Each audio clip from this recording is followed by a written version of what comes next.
దున్నపోతా దున్నపోతా ఎందుకు దున్నలేదు అంటే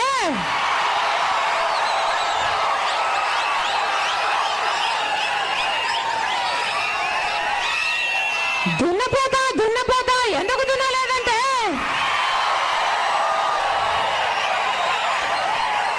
పగలు ఎండ రాత్రి చీకటి అందంట దున్నపోతు.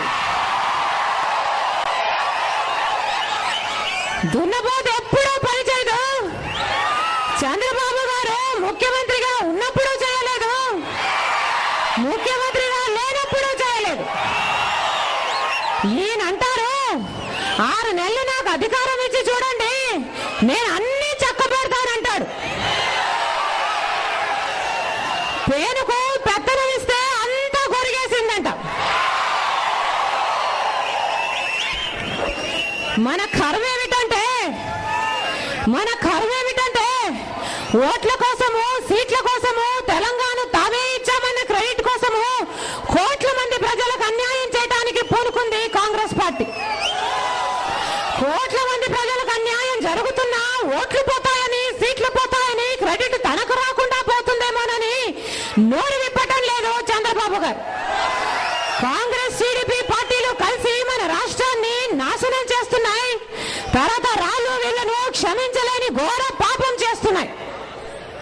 హఠాత్తుగా ఏ పరిష్కారము చూపించకుండానే మన రాష్ట్రాన్ని చీలుస్తున్నాము అని కాంగ్రెస్ పార్టీ సంకేతాలు పంపించిన వెంటనే వైఎస్ఆర్ కాంగ్రెస్ పార్టీకి చెందిన అంతమంది నాయకులు రాజీనామాలు చేశారు.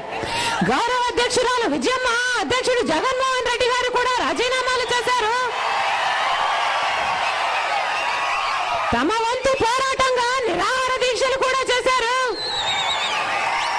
ప్రధానమంత్రి గారితో సహా అందరికీ లేఖలు రాస్తూ ఇది అన్యాయము, మా రాష్ట్రాన్ని విడగొట్టద్దండి అని ఈ రోజుటి వరకు పోరాటం చేస్తూనే ఉన్నారు.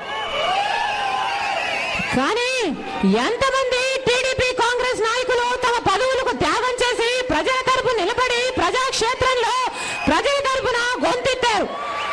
ఎంతమంది నిలబడలేదు.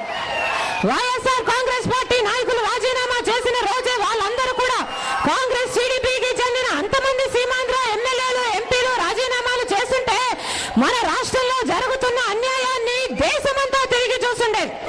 కాంగ్రెస్ పార్టీ తమ నిర్ణయాన్ని మార్చుకునేలా ఒత్తిడి పెరుగుండేది. ఈ విభజన ప్రక్రియ కూడా ఆగిపోయి ఉండేది. వైఎస్ఆర్ కాంగ్రెస్ పార్టీ మొట్టమొదటి నుంచి ఒకే మాట చెప్పింది, ఏ ఒక్క ప్రాంతానికి అన్యాయం జరగకుండా ఒక తండ్రిలాగా ఆలోచన చేయాలి.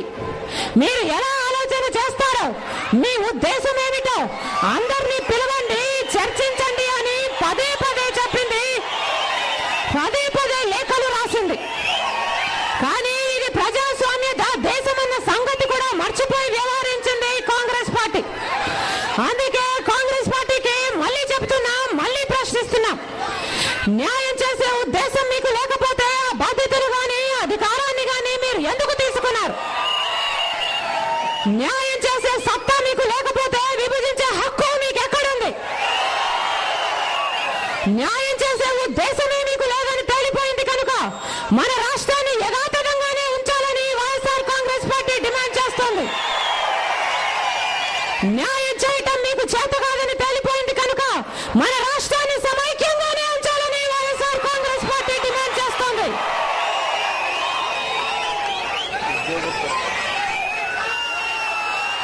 జగన్మోహన్ రెడ్డి గారు జైల్లో ఉండి కూడా 4 గోడల మధ్య 16 నెలలుగా తన నిర్బంధంలో ఉండి కూడా తనకొచ్చిన కష్టాన్ని పక్కన పెట్టి కోట్ల మంది ప్రజలకు కష్టం వచ్చిందని తన వంతు పోరాటంగా వారం రోజులు నిరాహార దీక్ష చేశారు. అందుకే గర్వంగా చెప్పుకోగలము, జనంలో ఉన్న జైల్లో ఉన్న జగనన్న జననేతే.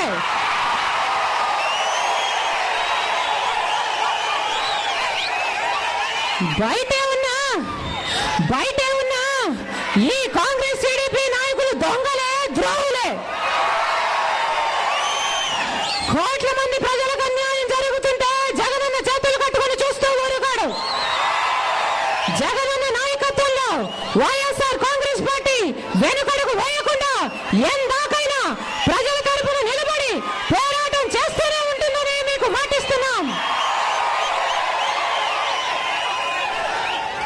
విలువలతో కూడిన రాజకీయాలు చేసే దమ్ము ధైర్యము ఈ కాంగ్రెస్ టీడీపీ నాయకులకు లేకే కుట్రలు పని అబద్ధపు కేసులు పెట్టి జగనన్నను జైలు పాలు చేశారు. కానీ కానీ బోరులో ఉన్న సింహము సింహమే.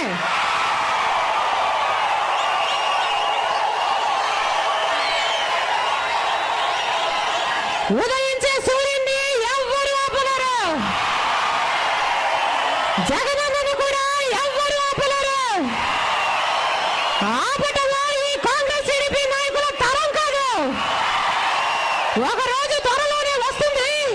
ఆ రోజున జగనన్న వచ్చి మనందరినీ రాజన్న రాజ్యం స్థాపించే దిశగా తప్పకుండా నడిపిస్తాడు.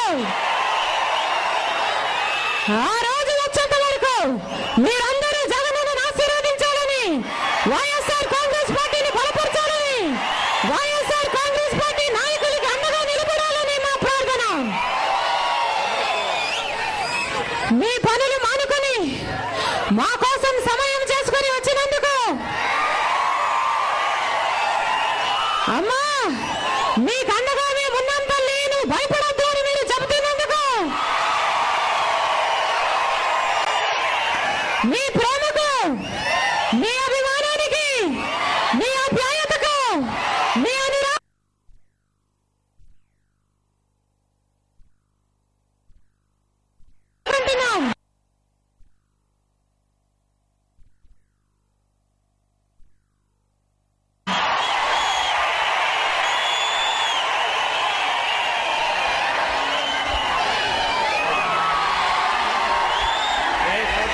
జై సమైక్యాంధ్ర, జై జై